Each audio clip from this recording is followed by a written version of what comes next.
मला माझा भूतकाळ आठवला. कोल्हापुरातनं एक पत्र्याची पेटी घेऊन एसटीला पैसे जास्त लागायचे म्हणून ट्रकात बसून पुढच्या ठिकाणी पत्र्याच्या पेटीत पुस्तकं होती, फक्त दुसरं काहीच नव्हतं. एक जीन्स, एक गोल्या गळ्याचा टी शर्ट आणि 2-3 फाटकी तुटकी कपडे घेऊन गेलेलो 1993 साली. आठवतंय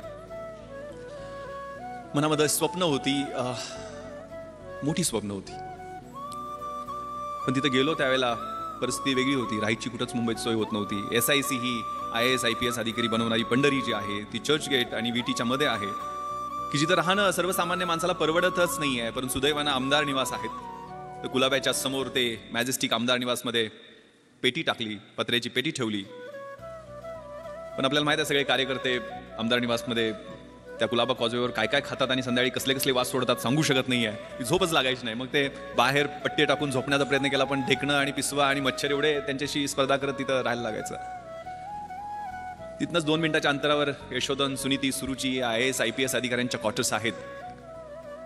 जिथनं लाल दिव्याच्या गाडीतनं झगमगीत सुटाबुटातले अधिकारी उतरायचे, त्यांच्याकडे पाहत लांबून उभा राहून बघायचो. तिथंच सर्वंट क्वार्टर्स, त्यांच्या अधिकाऱ्यांच्या सोयीसाठी, त्यांच्या सेवेसाठी जे सर्वंट्स असतात त्यांच्या 10 बाय 10च्या छोटे छोटे सर्वंट क्वार्टर्स आहेत.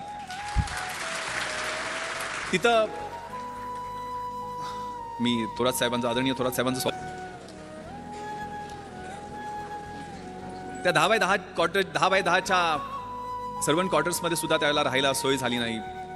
तिथनंच 2 मिनिटाच्या अंतरावरती CCI, बॉम्बे जिमखाना असे बड्या लोकांचे क्लब आहेत, की जिथनं तारेच्या कुंपणामधनं आतमध्ये पोरही बड्या बापांची स्क्वॉश, टेनिस कसे खेळतायत ते वाटकूक बघण्याचा प्रयत्न करायचो, पण वॉचमनच्या शिव्या खायचो. तिथनंच 2 मिनिटाच्या अंतरावरती मेट्रो नावाचं थिएटर आहे, की जिथं मला आठवतं त्यावेळेला 1993-94ला शाहरुख खानचा कभी हा कभी ना हा सिनेमा रिलीज झालेला होता. आणि शाहरुख खानला बघण्यासाठी त्या बाउन्सरच्या शिव्या खात 2 तास उभा होतो. लांबून तो काहीतरी झलक त्याची दिसली, केस वाढलेली, आणि आतमध्ये जाताना 2 मिनिटाच्या अंतरावरती ताजमहाल हॉटेल आहे, की जिथं कधी स्वप्नही पाहिलं नाही की आपल्याला चहा प्यायला मिळू शकेल. कारण चहाची त्यावेळची किंमत 25 रुपये असायची आणि खिशानं कधी 10 रुपयाच्या वर राईस प्लेट खाण्याची परवानगीच दिली नव्हती.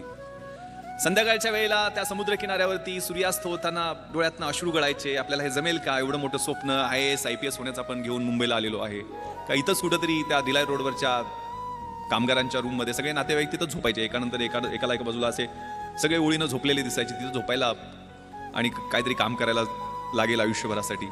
फ्रस्ट्रेशन होतं, आगतिकता होत्या, मनात शंका होत्या, आत खूप सारे संघर्ष होते. आणि खूप छान सुरेश भटांची कविता आहे, विझलो जरी आज मी हा माझा अंत नाही, पेटेन पुन्हा नव्याने हे सामर्थ्य नाशवंत नाही.